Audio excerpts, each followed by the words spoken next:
This is what Boko Haram told me.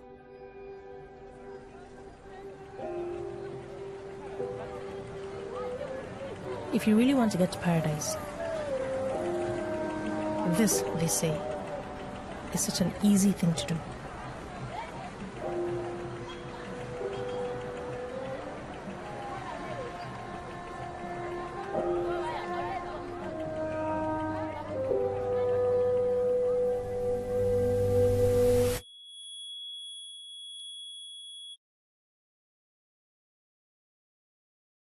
It goes against everything in the society that we live in. Children as young as 5 are strapped with explosives and sent into mosques, sent into markets and into homes. Some are actually sent back into their own homes. And the idea is to really strike out in any way that they can, just to continue this carnage, this horror.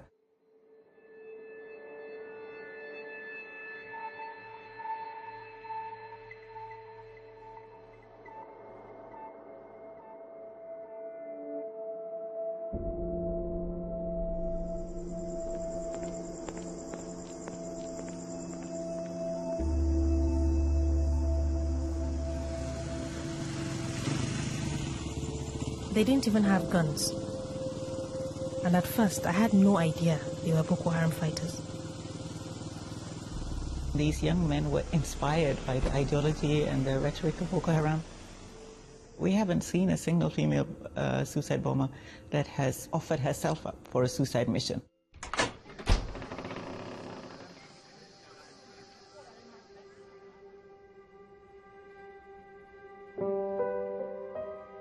They give you a choice: marry a fighter or go on a mission.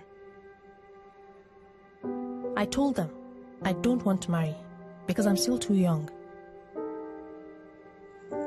The older girls tell us they don't care how old you are. If you marry one of them, they will go to you for private affairs day and night. It's an incentive for the young men to remain in the group if they can get them wives. So they form these family units within the movement. And a lot of the girls who reject the offer of marriage are sent on missions. They were brainwashing them and telling them, you're doing this for Allah and you're going to go straight to heaven and all this stuff. They were also being told that if you don't do it, we're going to kill you.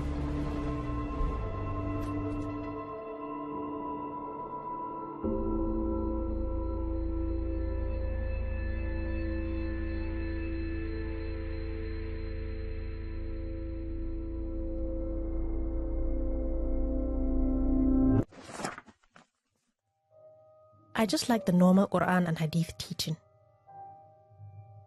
I find their teachings hard to follow.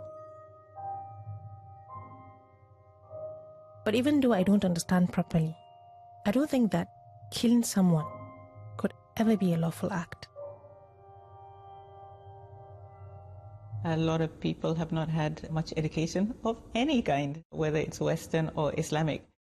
Learning about the Quran doesn't mean that you're learning about Islam, because it's teaching them the Quran in isolation of everything else. And the rest of the teaching is ideology. When your time comes, they tell you to look for a place filled with non-believers, like a church or a crowded marketplace. And when you detonate your bomb, they say you'll enter paradise. On my way into town, I decided to ask the first people I met to untie the vest. But the first people I met were also members of Boko Haram. I spent a month with another group of fighters in a different camp, and just as before, I refused to marry. They tied their own bomb on me and sent me right back out. This time, I ran. If I was caught again, I thought that I would surely be killed. I ran and ran. And when I stopped, I found myself on a farm. I asked the farmers to help me take off the vest and to throw it back into the forest. but they were afraid of me. There's nobody in the Northeast that has not had some experience with Boko Haram, whether directly or indirectly. Almost nobody. Most people have lost somebody as a result of Boko Haram.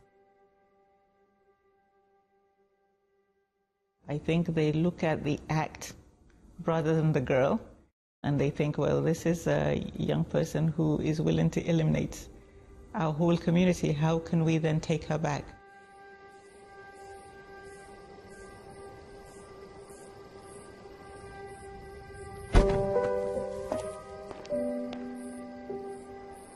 These are kids, first of all, and these are victims. So you're taken against your will. You've lived with these people in horrendous conditions, away from your parents, guardians, everybody you know. Then you're strapped with explosives. You come back to the community, and by the grace of God, it doesn't go off. And now the community rejects you. It's very, very sad.